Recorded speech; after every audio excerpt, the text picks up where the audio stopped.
Bienvenido, Felipe, ahora sí. Eh, Estamos aquí hoy día con Felipe de Penud para hablar sobre participación ciudadana.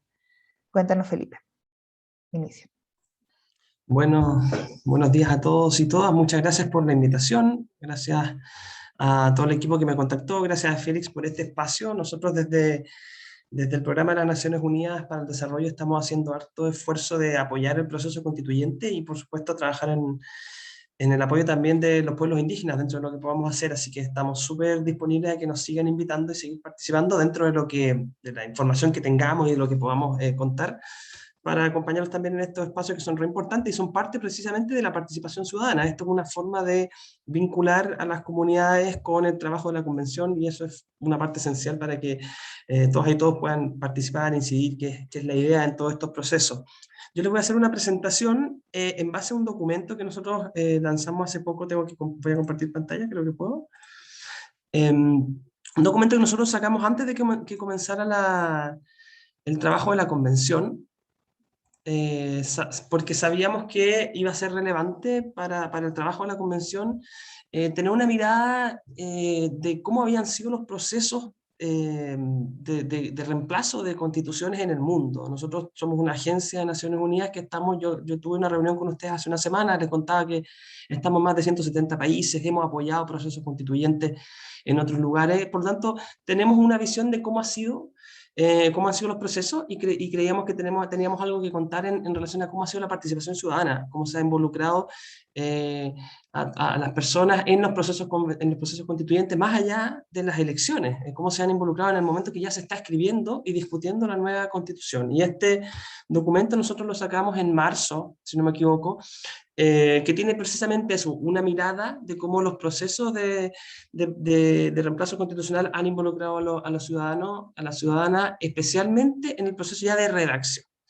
Y eso es lo que les voy a presentar un poco ahora.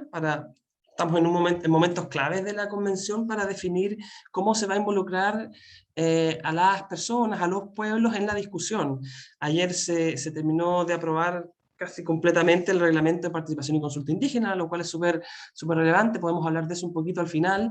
Y los días que quedan se va a definir el reglamento de participación, que va a ser exactamente qué mecanismos van a permitirse para la participación en la convención. Así que yo creo que esta presentación es bien pertinente por eso mismo, por las decisiones que se están tomando precisamente estos días.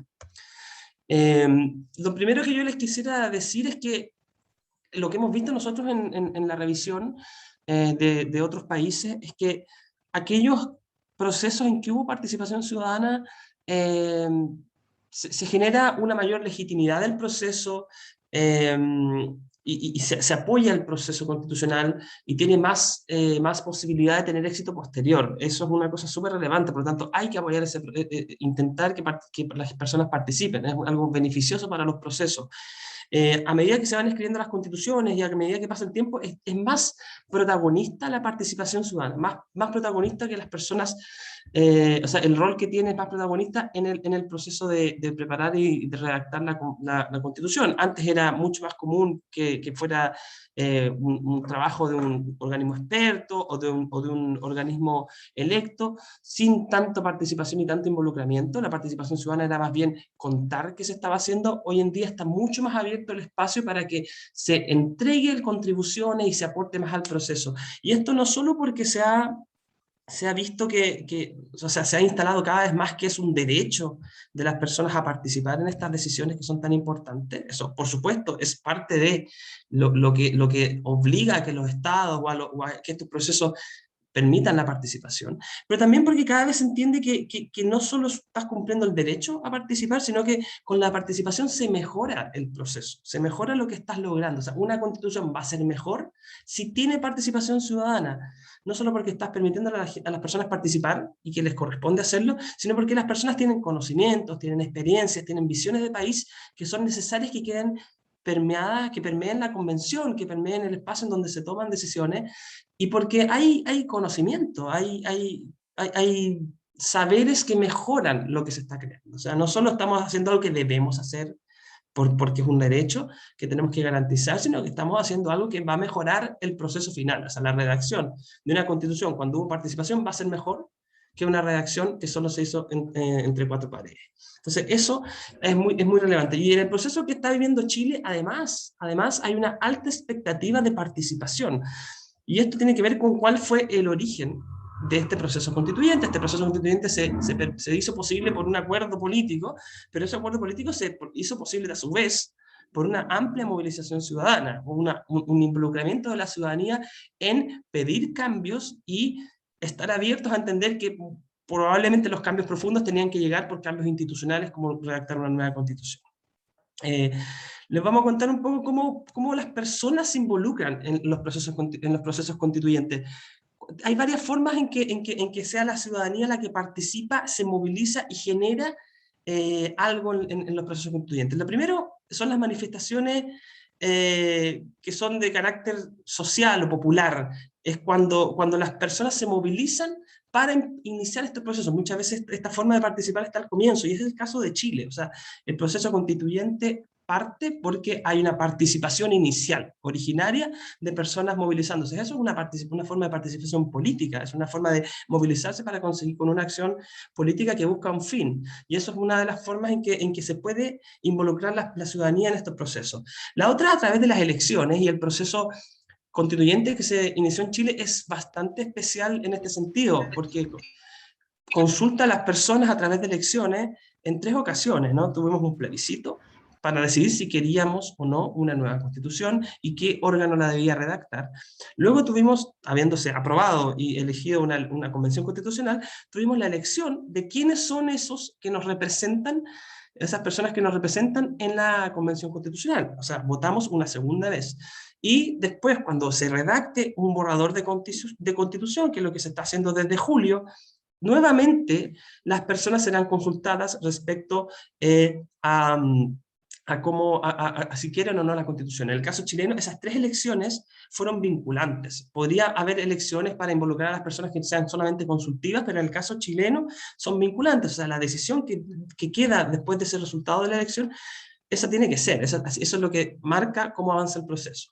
O sea, si votábamos a prueba, iba a haber una nueva constitución. Si elegíamos o sea, iba a haber un proceso. Si elegíamos a los convencionales y las convencionales, esas eran las personas que iban a redactar la constitución. Y finalmente, si aprobamos o rechazamos el plebiscito al final, eso va a decidir si la constitución avanza o si definitivamente seguimos con la que ya tenemos. Por lo tanto, no solo participamos, sino que es vinculante.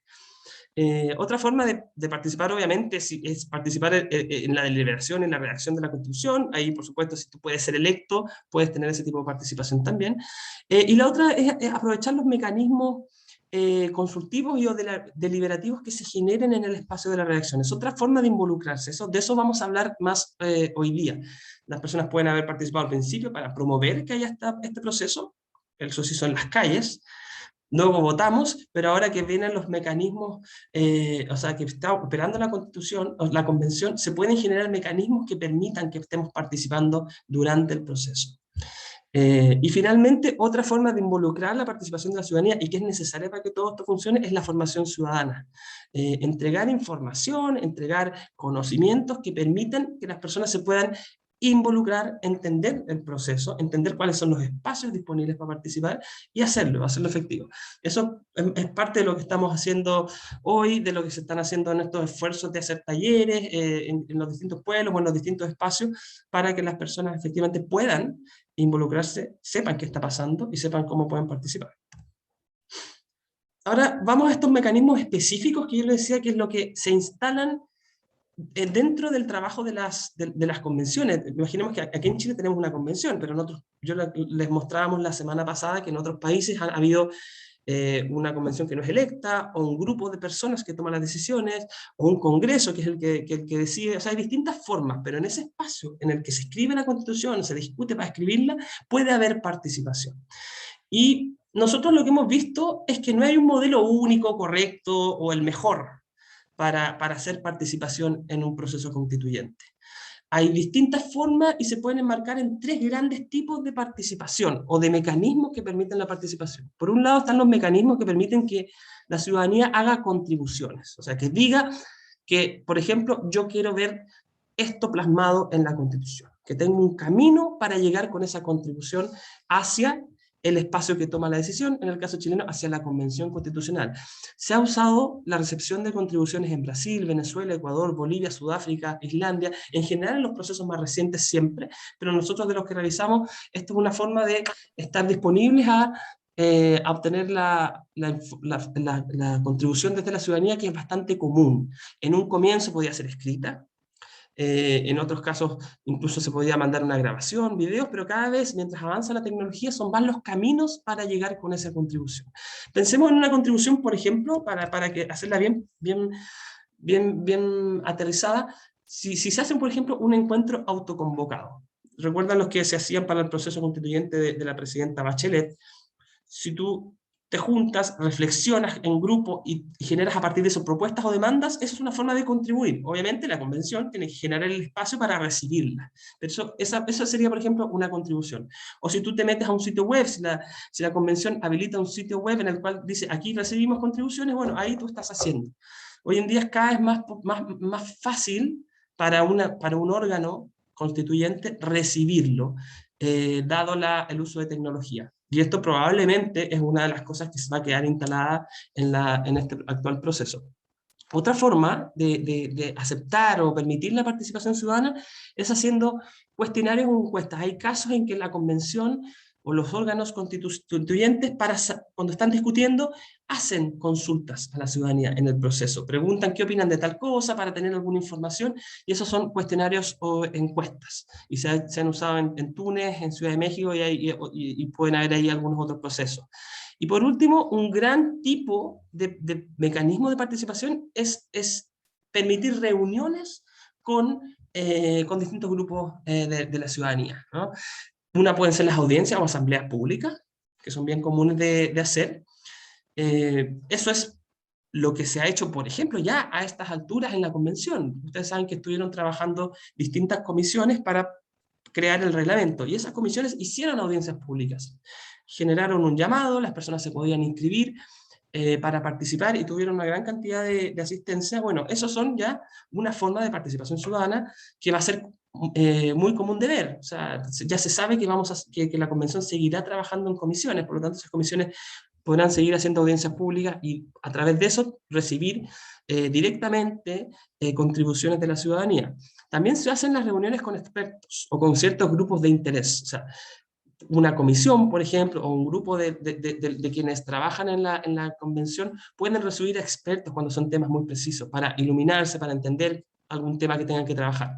O a algún grupo que conoce mucho o que tiene una experiencia muy importante para que ellos evalúen al momento de redactar. Eso se ha hecho, por ejemplo, en Ecuador, Islandia, Túnez, Irlanda, es algo que se usa.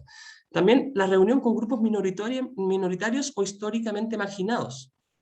Se han hecho espacios para reunirse específicamente con ciertos grupos. Ha ocurrido con los pueblos originarios, por ejemplo, en Ecuador y Bolivia, pero uno lo podría pensar también con las personas en situación de vulnerabilidad, que hagas reuniones específicas con ellos e intentes que su visión esté, porque su visión probablemente no va a llegar sola, tienes que ir a buscarla.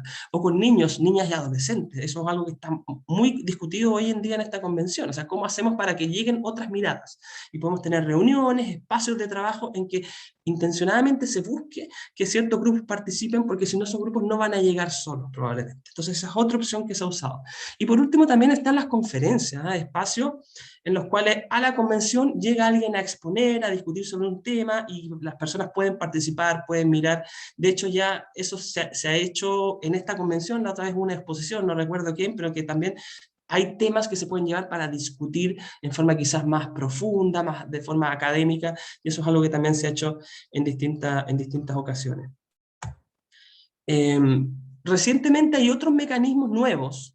Uno que se usa harto es el que se está usando ahora, el crowdsourcing, en el cual las personas pueden proponer grupalmente cierto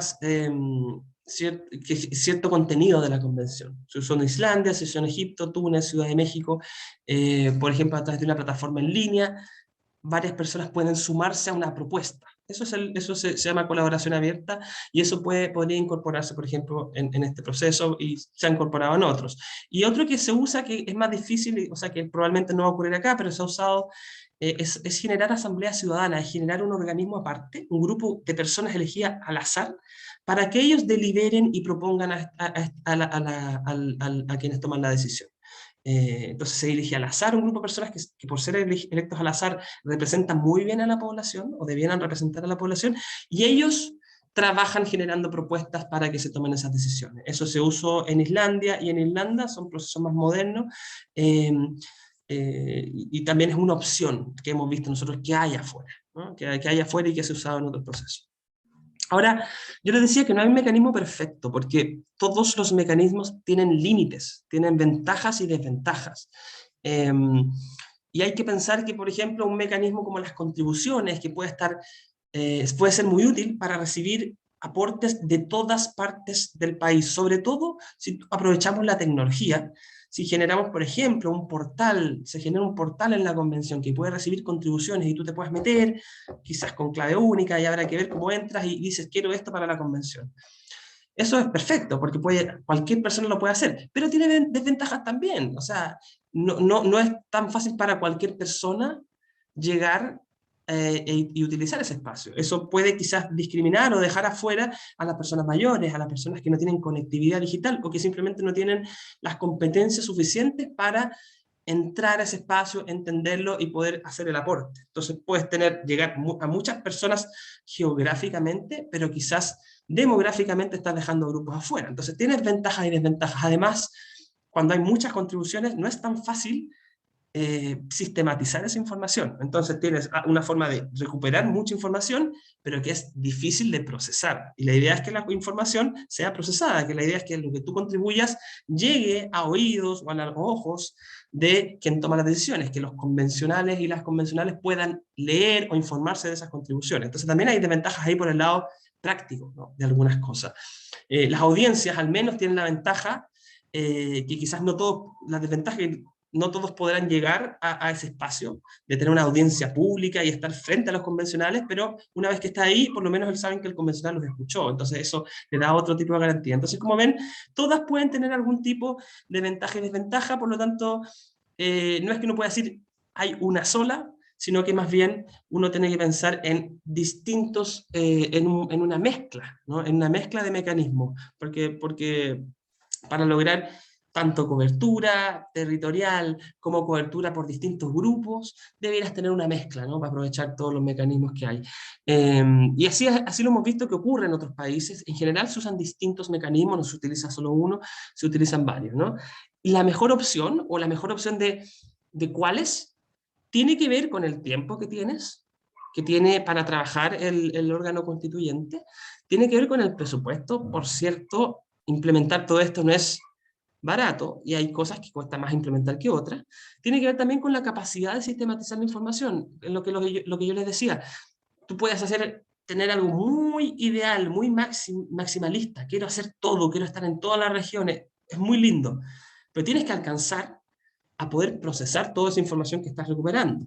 Esa es la idea, ¿no?, que las personas puedan saber que lo que dijeron y aportaron en algún espacio que se generó virtual, presencial, de cualquier tipo, fue usado, fue por lo menos considerado por la convención. Entonces también la capacidad de sistematizar es importante. Y por último, los procesos que se incorporen tienen que ver con la familiaridad, tienen que tener familiaridad con las prácticas participativas. O sea, no puedes proponer para un proceso constituyente, hoy día en este proceso vamos a participar de una forma X, si esa forma nunca la han usado las personas, si las personas no están acostumbradas a participar de esa forma, van a tener que aprender algo nuevo recién para poder participar. Como nosotros ya venimos haciendo cabildos hace un buen tiempo, eso es una forma bastante que se podría implementar, ¿no? Cabildos autoconvocados, que la gente aporte en línea, que vaya a las audiencias, porque eso de ir a audiencias es algo que es común, incluso en el Congreso. Pero si hiciéramos ese caso, por ejemplo, yo les decía de las asambleas ciudadanas, que son ese grupo de personas electas al azar, que toma decisiones, bueno, eso nunca se ha hecho en Chile aún, hay algunos ejercicios muy, muy recientes, por lo tanto, es quizás riesgoso, o va a ser difícil que las personas entiendan la validez de eso. Luego, mejor ese camino quizás no es tan apropiado en el caso chileno.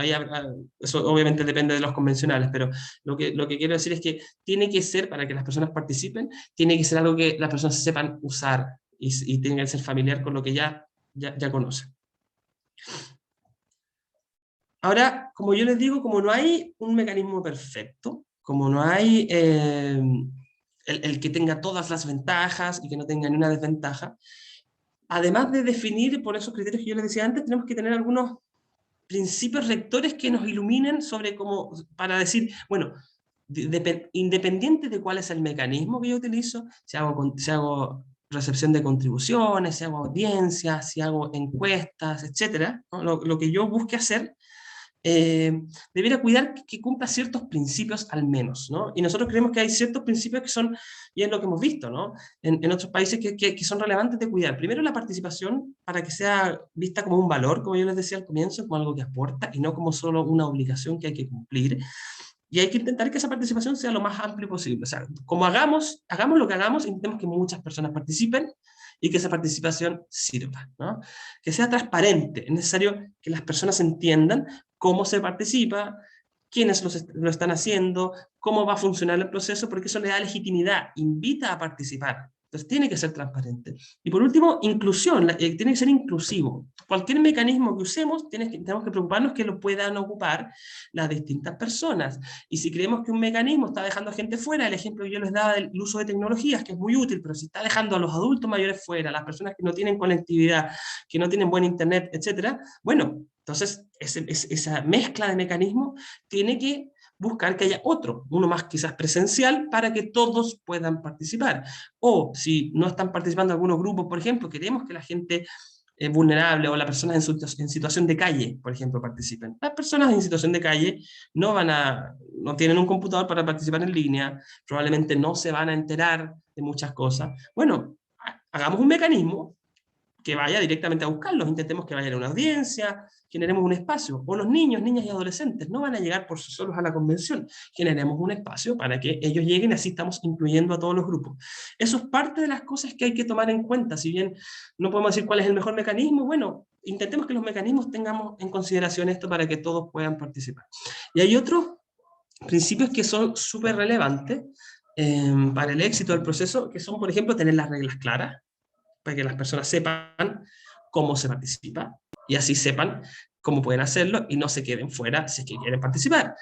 Que haya una trazabilidad de la participación, eso es esencial. Tú tienes que saber qué pasa con el aporte que hiciste, qué va a pasar con el aporte que hiciste y tienes que verlo reflejado en la convención. Esto es lo que permite ser incidente.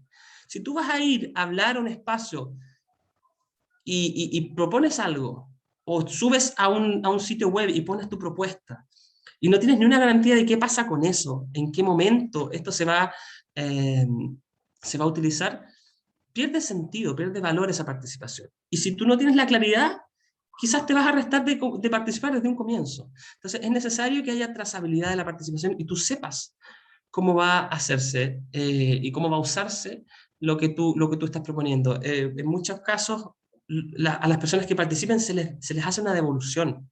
En muchos procesos participativos, cuando están bien hechos, tú les dices, esto se hizo con tu información. No solo se quedó ahí tu participación, se quedan con tus datos, se quedan con tu contacto y te dicen y te cuentan después, esto es lo que hicimos. Eso es súper importante. La rendición de cuentas es fundamental también. Tienes que contar cómo va el proceso y una forma también de permitir la participación es hacer encuentros para que los convencionales, las convencionales y la convención en general rinda cuenta, y eso también es importante. Y por último, el uso de tecnología. Yo les decía que puede ser muy útil, hay que ser cuidadosos de que sea lo más inclusivo posible, que no sea para los jóvenes, que no sea solamente para las personas muy conectadas, pero sí es un valor, es bueno utilizarla porque permite una mayor cobertura que la que se podría hacer si esto fuera netamente presencial o de forma análoga. Ahora, yo les digo, estos son los principios, pero esos principios hay que cuidarlos en todo el proceso participativo. El proceso participativo no es solamente cuando la persona llega y dio su aporte, no solamente cuando la persona se sentó en una comisión y le dijo lo que opinaba sobre el derecho a la vida, por ejemplo. La participación es todo un proceso. Primero, cuando se hace la convocatoria. Esa convocatoria tiene que permitir que sea participativa, tiene que ser transparente, tiene que ser inclusiva. Si yo digo, bueno, tienen 2 días para inscribirse en esta sesión de audiencia, algunos van a llegar y probablemente los más informados. Entonces ya desde la convocatoria estoy haciendo algo mal, si bien estoy generando un espacio participativo, se lo estoy avisando a pocas personas, ¿no? Después la selección también tiene que ser, es otro proceso, cuando tú decías, bueno, de los que convoqué y de los que quisieron participar, de los que aportaron, ¿a cuáles tomo en consideración? ¿A cuáles invito a la convención a hablar? ¿A cuáles de quiénes tomo las contribuciones y las leo, por ejemplo? Eso tiene que ser también bien considerado para que sea lo más amplio posible, incluya a todos y no solo a algunos, y sea súper transparente cómo hicimos esa selección, ¿no? Luego viene la recepción de aportes, lo mismo, cuando ya estamos recibiendo esa información, tenemos que ser claros de cómo lo vamos a hacer. Sistematización, que es lo que yo les digo. Todos los aportes, bueno, ahí están, van a ser papeles, van a ser párrafos y párrafos de ideas, videos, quién sabe cómo llegue esa información, pero hay que procesarla para que sea usada. Y tiene que estar claro que eso se va a hacer, cómo se va a hacer, quién lo va a hacer. Tiene que haber transparencia ahí también. Tenemos que sistematizar todo lo que llegue, o sea, tiene que ser inclusivo también. O sea, tenemos que sistematizar no solo lo que propuso un sector político, no solo lo que propuso un grupo de la población, tiene que ser sistematizado todo. Entonces, como yo les digo, en todas estas etapas tienen que cumplirse los principios. Esto nosotros lo vemos no solo en base a procesos constituyentes, lo vemos en base a otros procesos participativos de redacción de política pública, de trabajo de creación de presupuestos participativos. Siempre hay buenas prácticas en el mundo que se fijan de que estos principios estén a lo largo de todo el proceso. Y el último, finalmente, ¿cuál es la última etapa? Es el uso de la información, ¿no? Ahí recién termina la participación, no solo cuando yo la doy. La participación tiene que ver también cuando esa participación o esa contribución es usada, ¿no? Y ahí también el uso de la información tiene que ser transparente, tiene que ser conocido, tiene que ser cuidado y comunicado y después devuelto a las personas, ¿no? Esto es algo que es súper bueno tener en consideración, porque nosotros lo que hemos visto es que la convención y la discusión, al menos de la Comisión de Participación, ha estado bastante consciente de esto, ¿no? No solo de hacer un mecanismo, sino también de que se informe bien, se seleccione transparentemente y se sistematice. Hay que ver cómo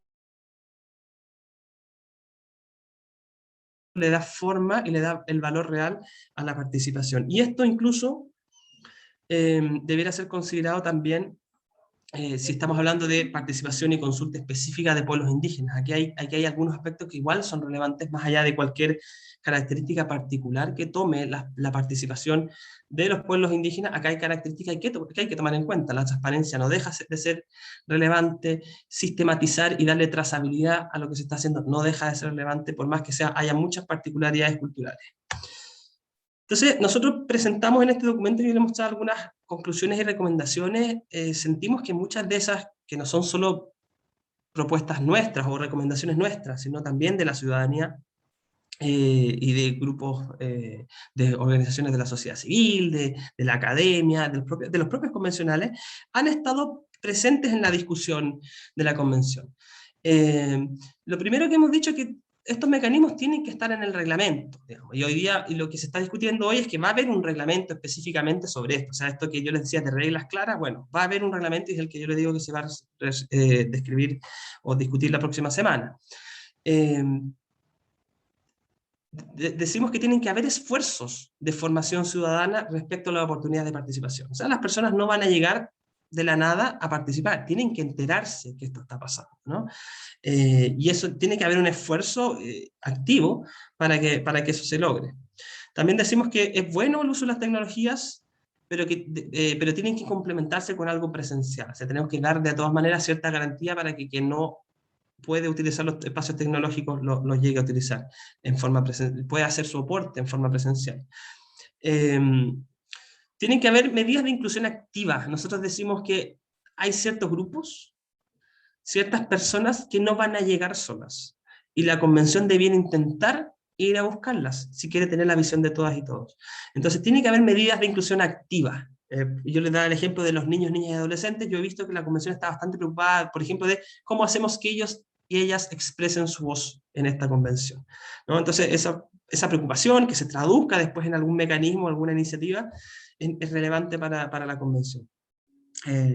yo he visto que esa preocupación también ha estado en la discusión de los pueblos indígenas, de incorporar a los niños y niñas, de incorporar a los sabios, a los ancianos. Eso no tiene que ser solo una voluntad, tiene que haber algún esfuerzo activo para que lleguen y para que se les escuche, ¿no? Los espacios que se generan también deben considerar medidas para fomentar equilibrio en la participación de hombres y mujeres. Yo creo que uno de los grandes atributos que tiene esta convención y este proceso en general es el rol que han tenido las mujeres en los movimientos sociales para impulsar estos cambios, ahora en la convención con la paridad de género, y creo que ese es un valor que debe mantenerse en estos espacios también, y debe intentarse que las mujeres participen de igual forma. Lo más probable es que así sea. Sabemos que en Chile las mujeres son muy activas en participar, las mujeres votan más que los hombres, lo que ha sido difícil es que lleguen a los espacios de toma de decisión. Generalmente son más activas y participan igual que los hombres, pero sabemos que en algunos otros procesos que han habido en otros países, ciertas discusiones son monopolizadas por los hombres, o que hay veces que discusiones que son en espacios abiertos, en audiencias, los hombres tratan de imponerse, y quizás no es el caso de Chile, pero es algo que hay que estar consciente para evitarlo. Lo otro que les decía, sería bueno, es un valor también, sistematizar la información de iniciativas que ya se han producido en el país desde que hubo un estallido. O sea, en todos estos años, que recién la convención lleva trabajando 3 meses, pero en los 2 años hacia atrás, desde el 2019, se han hecho cabildos, se han hecho propuestas, se han hecho trabajos. Está muy bien que la convención haga sus propios procesos e implemente sus propios mecanismos, pero nosotros hemos sugerido que también mire lo que ya se ha levantado, ¿no? Las discusiones que ya han tenido lugar, que eso también puede ayudar a llevar aportes a la convención. Hemos dicho también que es posible que se hagan audiencias o reuniones en distintas regiones del país, que la convención no tiene que trabajar solamente en Santiago. Eso es algo que está bastante acogido en la discusión, por lo menos de las y los convencionales, no solo en la comisión de participación, también en la de descentralización. Hemos dicho que los convencionales debieran tener actividades en los territorios que representan para que haya una rendición de cuentas, y una cosa que está clara también ya en el reglamento es que van a haber semanas de trabajo territorial, por lo tanto eso va a ocurrir. Y hemos dicho que en el caso de los escaños reservados, ellos podrían tener la obligación de realizar encuentros territoriales. Eso vamos a ver cómo se termina ocurriendo. Y hemos dicho también que la participación específica de los pueblos indígenas debiera estar de acuerdo a estándares internacionales. Eso, afortunadamente, tempranamente se instaló una comisión para hacer participación y consulta indígena, y sabemos que ya se aprobó ayer gran parte del reglamento, así que eso va a ocurrir. También sugeríamos establecer alianzas estratégicas para aumentar la capacidad de conexión con la ciudadanía, pero también la capacidad de hacer. Yo les decía que esto puede ser caro, que esto te puede tomar tiempo, implementar mecanismos de participación ciudadana. Sabemos que no tiene tantos recursos hoy, por lo menos la convención, pero mucho se puede hacer si es que haces alianzas con universidades, con municipios, con otros organismos públicos que te permitan llegar, no tener que arrendar un lugar para hacer una audiencia o un cabildo que te permita con más facilidad convocar en los territorios. Entonces hay que pensar en esas alianzas estratégicas, y es algo que ha estado haciendo la convención desde un comienzo. La mesa directiva se ha dedicado a establecer convenios con universidades y otros organismos que pueden ayudar. Yo les decía que debe tener, este punto, el 12, debe tenerse muy presente el uso que se le dará a los resultados de estos espacios participativos. O sea, no hagamos que las personas participen solo por participar, que participen porque es un aporte, y ese aporte tiene que usarse. Tienes que diseñar desde el comienzo el mecanismo de una forma que te va a permitir usarlo. Y que esto requiere una sistematización y debe hacerse por un equipo técnico especializado. O sea, esto no es fácil de hacer. Tiene que diseñarse, tiene que haber un equipo en la Secretaría Técnica, o una secretaría específica para el tema de la participación. Y no tiene que ser cualquiera, tiene que ser personas que tengan conocimiento específico de cómo se hacen los procesos participativos, para definir las metodologías bien claramente, pero también sobre cómo se analiza esa información. Hoy día hay una propuesta que tiene que ver con tener una secretaría de participación, un grupo que efectivamente pueda trabajar esos temas en detalle, ¿no? Lo mismo cuando se hagan espacios participativos en que no puede ir todo el mundo, por ejemplo, una audiencia pública de una comisión, tiene que ser muy claro cuál es el criterio para seleccionar. Si fue a los primeros que llegaron, bueno, tiene que estar claro quiénes fueron los primeros que llegaron. Si es al azar, tiene que ser claramente que se diga esto es al azar y que se muestre cómo se definió. Tiene que ser bien claro cómo está seleccionando a quienes participan para que no haya ninguna duda de que no hay un interés de escuchar más a unos que a otros, ¿no? Eso es fundamental para que se siga participando y para que se evalúe bien el trabajo de la convención. El punto 15, yo les decía que es muy importante que las personas participen y para eso tienen que saber cómo hacerlo. Es fundamental que la convención considere que se genere información y contenidos oficiales sobre su trabajo y sobre cómo están avanzando y cuándo y cómo se puede participar. Hemos visto ya que en la aprobación del reglamento general se considera una Secretaría de Comunicaciones, eso ya está definido. Esa Secretaría de Comunicaciones tiene una de sus funciones es hacer esto, es contar en qué está la convención, cómo hacerlo de forma didáctica, accesible, y eso va a ser fundamental también para promover los espacios participativos y que las personas se enteren de cuándo, cómo, dónde y para qué pueden participar. Debiera también haber un mecanismo eficiente de respuesta a solicitudes de acceso a la información, eso también ha quedado discutido en los reglamentos, para que las personas puedan rápidamente tener información cuando la requieren y sientan que esa información no les está llegando, porque eso les va a permitir después involucrarse más. Y es bueno que se consideren el uso de herramientas tecnológicas para el seguimiento y gestión. Cuando se usa la tecnología desde un comienzo, es más fácil también procesar. Si tú desarrollas un buen sistema en el cual recibes la información que está entregando las personas, va a ser después más fácil procesarla, analizarla y usarla, que es lo que yo les decía que es un gran valor. Esas son las principales recomendaciones a partir, como yo les decía, de la mirada de cómo han sido otros procesos constituyentes, cómo ha sido la participación. Y yo les decía que harto de esto ya ha ocurrido, o sea, ya está pasando esto. Si bien aún no se decide cómo se va a participar a nivel general en la convención, hay cosas que ya tienen avance. Lo primero que decirles es que el trabajo que tuvo las comisiones en esta primera etapa de redactar los reglamentos y de prepararlos, ya tuvo participación ciudadana. Hubo participación ciudadana, hubo un gran número de audiencias que se recibieron en las comisiones. Por ejemplo, si no me equivoco, el número de audiencias que hizo la Comisión de Participación y Consulta Indígena eran cerca de 70, que se recibió personas para que dieran su opinión. Y esto se multiplica por las otras audiencias, cientos de personas, por ejemplo, la de participación, precisamente. Entonces ya se está dando la participación, ese ya es un avance de participación. Distintas comisiones además presentaron propuestas para el reglamento o los reglamentos que tienen que ver con la participación. No solo la de participación en consulta indígena, no solo la de participación popular, también la de descentralización, también la de comunicación. Hablaban de tomar resguardos y realizar acciones para la participación ciudadana. Y sabemos que ya está aprobado el reglamento general de la convención, se votó esta semana, creo que el miércoles, y ya considera, por ejemplo, que haya trabajo en comisiones, que van a recibir audiencias. Se definió cuáles son, por ahora, las comisiones.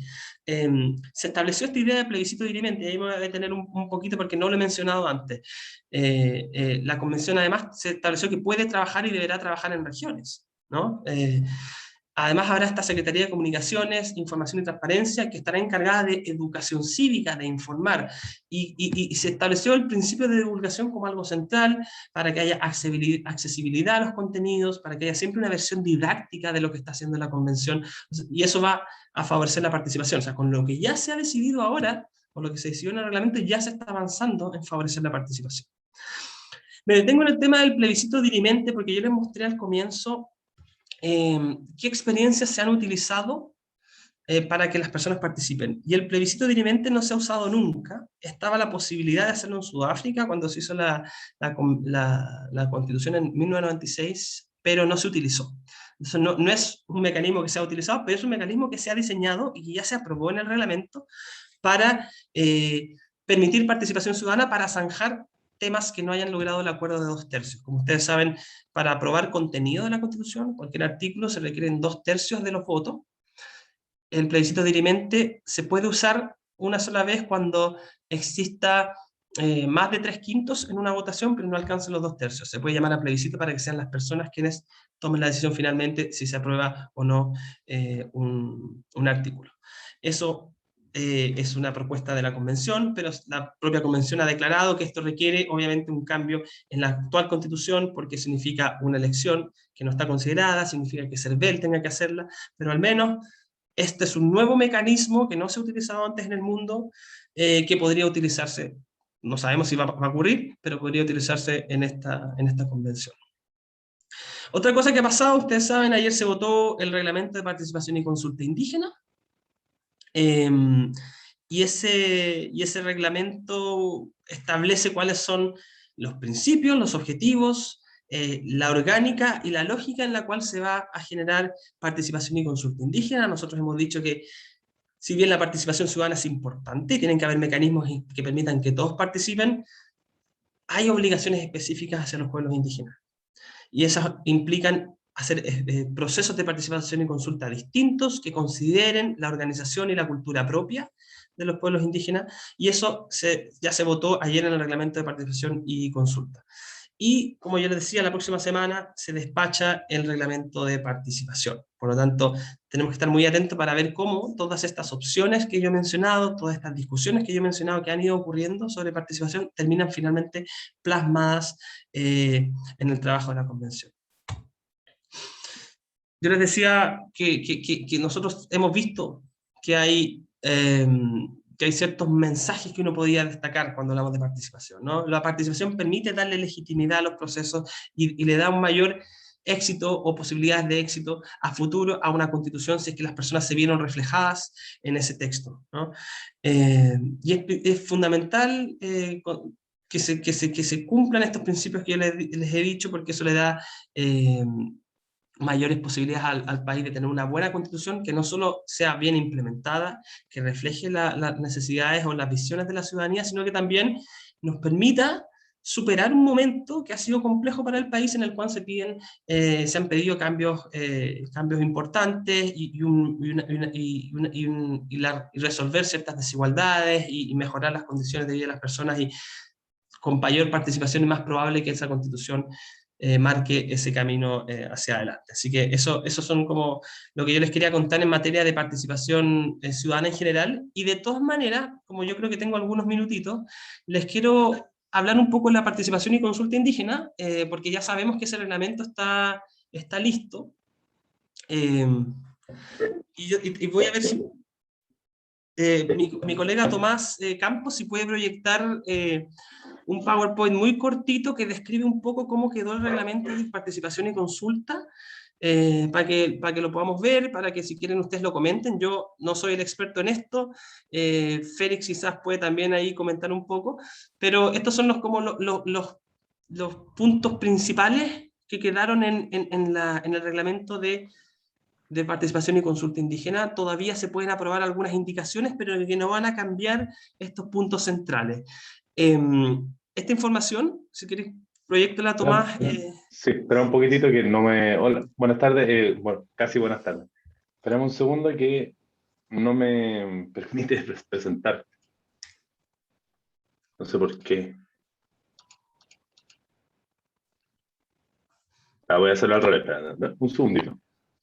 Bueno, yo les decía que a los que estuvieron en la última reunión que hicimos nosotros tenemos distintas iniciativas en torno al proceso constituyente, y varias de esas tienen que ver con el trabajo con los pueblos indígenas. Y junto a la Universidad de Chile, la Facultad de Derecho de la Universidad de Chile, tenemos un sitio web que se llama Plataforma Constitucional Indígena, que tiene distinta información sobre pueblos indígenas y el tema constitucional, pero además tenemos una muy activa cuentas de redes sociales, que estamos en Instagram, en Twitter, en Facebook, donde estamos haciendo eco de lo que es la discusión constitucional y de qué dicen los escaños reservados y cómo se avanzan esos temas en la convención, para que ustedes la sigan. Y esto que les vamos a mostrar es algo que publicamos ayer en Instagram, que tiene esta descripción de cómo va a ser el proceso de participación y qué es lo que quedó en este reglamento de participación y consulta indígena. ¿Podéis avanzar, Tomás? Entonces, como ven, son como las noticias. Estas son las noticias que hemos ido poniendo en en internet. Ahí están los links para que ustedes los anoten. Es súper interesante. Tenemos un equipo muy activo en ir destacando qué conversación ocurre en la convención que tenga que ver con los temas indígenas. Y en este caso, algo muy relevante era la aprobación del reglamento. Miremos el lado derecho. Una de las primeras cosas que hace el reglamento es reconocer que hay un deber hacia los pueblos para hacer la consulta y asegurar el derecho a participación que está consagrado en distintos instrumentos internacionales. Para empezar, la Declaración Universal de los Derechos de los Pueblos Indígenas, que tiene el estándar más alto de cómo debe ser la participación y consulta indígena y habla de que esto debe ser vinculante, y el Convenio 169 de la OIT, que también habla de la necesidad de hacer una consulta previa, de buena fe, informada, para que haya consentimiento sobre los procesos y las tomas de decisiones que afectan a los pueblos indígenas, y por supuesto una constitución que no solo afecta a todos, obviamente afecta a los pueblos indígenas, pero que muy probablemente va a incluir temas específicos para los pueblos indígenas, tiene que ser considerada. Se habla también del objetivo, ¿no? Que se garantice plenamente los derechos de los pueblos indígenas. Se destaca el carácter de vinculante, es decir, que lo que sea establecido en los procesos de participación y consulta indígena tiene que llegar a la convención. Aquí se habla de vinculante y se explica a qué se refiere esto, que esto tiene que ser, creo que lo hablamos la vez pasada que nos reunimos, tiene que ser considerado y sometido a aprobación en la convención. O sea, lo que digas no va a quedar, lo que se diga en los espacios de participación y consulta no va a quedar en esos espacios, va a llegar a la convención, tiene que llegar a la convención. Eso significa, en este caso, que sea vinculante, ¿no? Se establece quiénes pueden participar: autoridades ancestrales, comunidades de hecho y derecho, asociaciones indígenas, otras formas de organización que tengan los distintos pueblos, y también personas naturales que se autoidentifiquen con algunas particularidades para el caso de Rapa Nui, que tienen que estar identificados de una forma particular. ¿Qué es lo que tiene el reglamento? Los principios principales, o sea, principios iniciales que rigen y que orientan esta participación: la plurinacionalidad, que sea continua y flexible, que respete la interculturalidad, que todos puedan acceder a la información, transparente, pro pueblos, de buena fe, inclusiva, accesible, y la igualdad y no discriminación. Eso es fundamental. Se destaca cuál es el marco normativo que la rige. Como yo decía, la Declaración de Naciones Unidas para los Pueblos Indígenas, el Convenio 169, pero también los instrumentos interamericanos en materia de derechos de pueblos indígenas. Además se destaca el deber de fundamentar las decisiones, o sea, la decisión que se tome en favor de lo que se dijo, lo que se propuso desde el espacio de participación y consulta, se tiene que decidir por qué se tomó o por qué no se tomó esa decisión. Sigue, Tomás, por favor. Además, otras cosas centrales que se establece: que hay órganos encargados de este proceso. Primero, a través de este reglamento, se establece una comisión de derechos de los pueblos indígenas. Antes no se había discutido, al menos en la discusión del reglamento, que hubiera una comisión específica para los pueblos indígenas, pero al aprobarse este reglamento, se crea esa comisión que va a estar encargada de supervigilar todo este proceso y de llevar este proceso consultivo y generar las propuestas para la comisión en materia de pueblos indígenas, y una secretaría de participación y consulta indígena que es la encargada de diseñar, ejecutar y hacer finalmente todo el gran trabajo que requiere hacer un proceso de participación y consulta, ¿no? Las metodologías de trabajo, definirlas, cómo se van a hacer, etcétera, ¿no? Sobre el proceso de participación se establecen ciertas etapas que tienen que ver con difundir primeramente, después establecer los elementos, los documentos que van a ser llevados a los procesos de participación y consulta, generar la etapa misma de diálogo y participación, después recepcionar todo eso, sistematizarlo, elaborar los informes y finalmente hacer las propuestas normativas que se llevan a la convención, y después, por supuesto, informar, devolver a quienes participaron qué fue lo que pasó en todo este proceso, ¿no? Sobre presupuesto, se deja abierto que se requiere el presupuesto necesario para hacer esto, considerando cómo ha sido en otros procesos de consulta. Los procesos de consulta no son baratos, cuesta sobre todo si quieres ir al territorio, si quieres generar espacios de discusión, entonces también se señala que deben estar los presupuestos necesarios, sin establecer necesariamente el monto, ¿no? Pero se sabe y es conocido cuánto cuestan en general. Más de 1.000 millones han costado procesos de consulta nacionales en otros momentos. Algo muy interesante que también hay que destacar, bueno, este ya está repetido, si no me equivoco, Tomás, el 2, que en este proceso de discusión se decidió ir más allá de lo que establecía el convenio 169 y más allá de lo que establecía el decreto 66 como mecanismo para hacer participación, y se ha aspirado a buscar el estándar de la Declaración Internacional, de la Declaración de Pueblos Indígenas, que tiene estándares más altos en materia de vinculación, en materia de respeto de los derechos de los pueblos. Así que eso es como lo que quedó para que ustedes lo conozcan. Quizás Félix iba a contar y me adelanté, pero eso es algo que ocurrió ayer, que fue una súper buena noticia, porque es una discusión que no estuvo exenta de debate y de cierta oposición. Pero que finalmente estableció bases bien interesantes para hacer un proceso de consulta y participación indígena que es necesario, que era necesario hacer, que era obligación hacer, y que ahora está hay más claridad de cómo se va a hacer y quiénes van a estar los encargados. Sabemos que va a haber una comisión que lo va a llevar, y sabemos que también va a haber una secretaría más técnica que va a tener que hacer el esfuerzo de generar la metodología. Lo único que no mencioné, no sé por qué, pero es muy relevante, es que se estableció que la participación no es igual para todos, o sea, que va a estar definida por los pueblos, según las prácticas participativas de cada pueblo, según su cultura. Obviamente hay que considerar los tiempos, hay que considerar distintas cosas, pero cada pueblo va a buscar su espacio y la mejor forma de hacerlo, así que ahí también es una invitación a usted, o está abierto eso para que en la comunidad Licanantay, junto a su representante, vayan viendo los mejores mecanismos para llevar adelante este proceso de consulta. Eso les queríamos contar, les agradezco mucho el tiempo, y si tienen alguna duda, por favor, si es que la puedo responder, lo voy a intentar. Muchas gracias. Gracias, Felipe. Antes de concluir la grabación, que para difundir después este material, Félix va a entregar también unas palabras sobre lo que acabas de presentar, y eso, para después entrar con las preguntas y todo. Félix. Ataque, Sensac, Callejía Capín, reiterar nuevamente el agradecimiento a Felipe, a la disposición que ha tenido para con nosotros, y también a quienes nos están acompañando esta mañana, y que se han dado el tiempo, particularmente en esta época, porque están muchos en limpias de canales. Sabemos que están en limpias de canales en Toconce y en Toconao, entonces me imagino que alguno de los aquí presentes también está en la espera para ir ha sido invitado también a estas actividades. Entonces, agradecer la participación.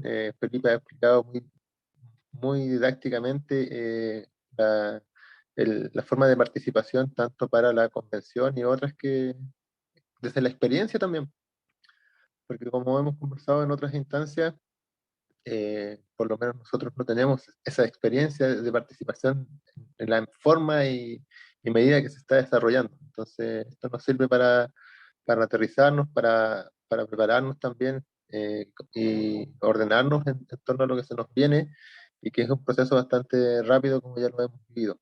Así que reiterar el agradecimiento a quienes están asistiendo hoy. Gracias, Félix.